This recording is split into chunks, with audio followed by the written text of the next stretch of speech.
Well, that beautiful sunrise brings us into this segment this morning. At this time, it is 17 and a half minutes after 6 o'clock.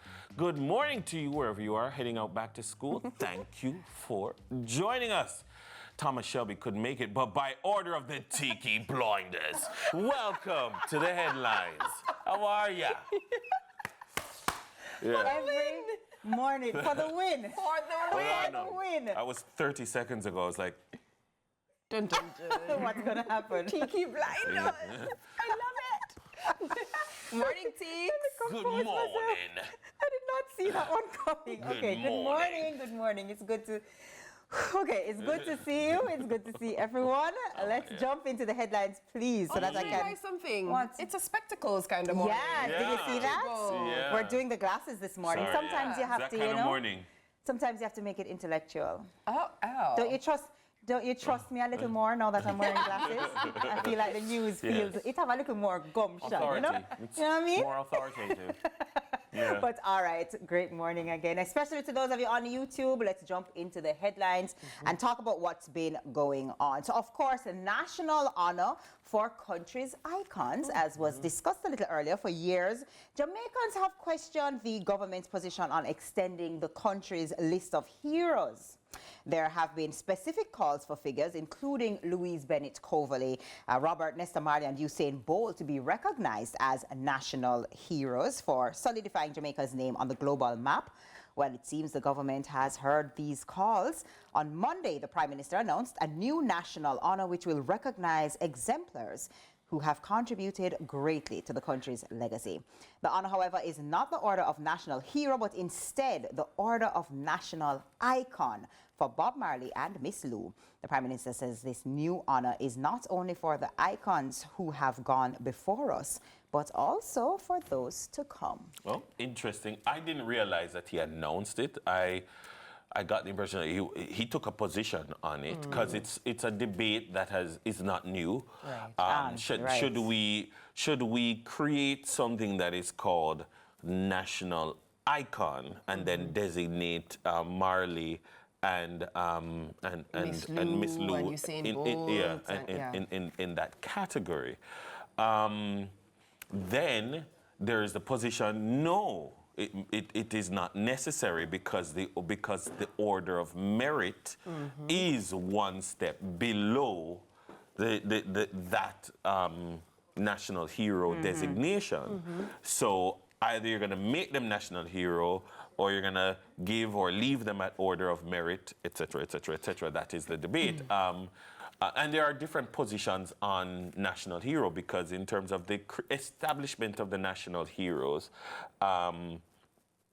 there is the people who at a particular phase in our nation building, they were essential to the fight for freedom. Right. And then there's another set who are essential to the journey into independent statehood. Right. And so we look at them in that regard. And so who are this new set? Do we need, is it now time at this stage in our life as a nation state to now have another set that is deserving, or should we just leave it alone? There are people who say, I like my heroes dead and very dead, so they should be long dead. And that national hero is a weight that, for instance, on a living person that they might not want to put. But Bustamante was alive when he got national hero.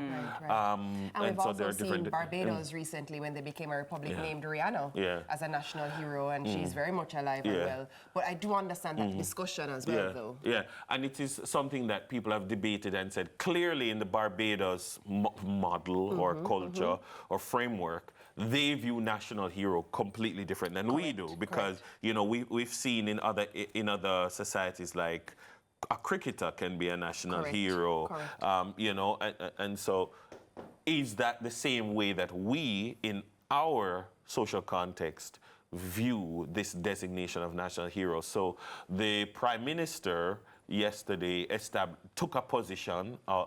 He went with the national icon position. The opposition leader, Mark Golding, said, time come for us to give them their rightful place, and he said their rightful place is national hero. So it is firmly putting out there the two different perspectives.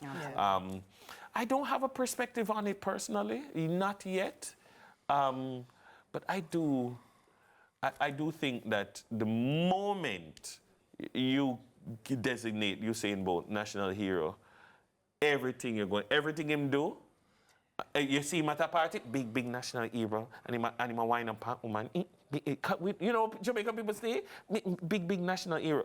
Because there are people who don't think, even for Bob, as being a Rasta, and at the time very anti-establishment, anti-Babylon, for establishment to hug him up and now make him a hero and a symbol of the establishment, people see, some people, some Rastas who you speak with, are not necessarily want it. I think the thing is, though, when it comes to him, that's but one part of his story. Yeah, exactly. The bigger part of the story is his global impact. Because he's so, what his global impact has meant for Jamaicans, Jamaican culture, Jamaican music. I say it all the time. I think once you leave the shores of Jamaica, you truly understand the impact of these individuals, and it makes you pause to consider. Bob and Usain especially. Anywhere you go in the world and you say, I'm from Jamaica, people go, oh, Bob Marley. Or they go, oh, Usain Bolt. And it makes you pause, again, as I say, to consider. No, I must say, while it might be controversial, I am probably of the same school of thought that says I'm not sure if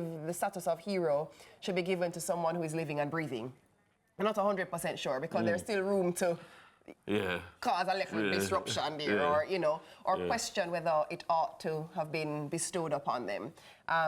Might be old school, might sound morbid, but I feel like you would have had to have completed your sojourn here on this planet to get that award, personally. I mean, there's room for more debate. And I'm sure the debate will continue, but, you know, that's what's happening for now. And I think also a big part of the discussion is hero versus icon. Like, let's have that discussion as well. Because icon, to me, can be as massive as the title of being a hero. You'd really have to rewrite the legislation to make it what you want it to be. Okay, well, we'll see what continues and what happens. You know, maybe we'll discuss this when you guys become national icons or heroes. Yendi's already a national icon. This is true. This is true. She's been a Miss World and a Miss Universe. Stop it. This is true. And she's a super mom of 2. Oh, stop this. You know? What else? What else? Keep and going. I'm sure all think she's a hero. Oh! Did he pay you to say that? Well, I'm reading from his script. Sorry, I can't read your headline. I can't read your writing for the rest of it, sir. So can we proceed? Our writing for proceed, please, and family. Thank you very much. Let's do it. All right. So climate adaptation and Jamaica. All right. So there was a chilling assessment from Matthew Samuda and Senator Sophia Fraser-Binns as it relates to the adaptation and mitigation strategies Jamaica has identified in the event of climate departure. The pair addressed Day 2 of the UTEC International Climate Change Conference 2024. The senator states that beyond the issue of a potential catastrophe for insurance markets, the socio-economic effects on Jamaica would also be far-reaching. Former Minister with responsibility for water, environment and climate change, Member of Parliament Matthew Samuda, says that while Jamaica has identified a clear path towards surpassing Jamaica's mitigation targets due to the attractive structuring of public-private partnerships, adaptation efforts pose the biggest challenge due to a confluence of factors. Samuda adds that Jamaica's own political culture adds another degree of difficulty towards that ambition. I actually just love that we're having the conversations. Yes, and that both the government, the opposition senator and the government MP, now government MP, that they seem to be with one accord on the issue. I think it's so critically important that these conversations happen, and happen, as Dennis just said, in a bipartisan way, because this is something that affects Jamaica. It's not it's not something for political fodder, in my opinion. And so I also feel like, you know, you have the school of thought that say, oh, global warming, global schmorming. It's not that big of a deal, that's nonsense. We have it's a hoax. It's a hoax. You did that very well. We know the song.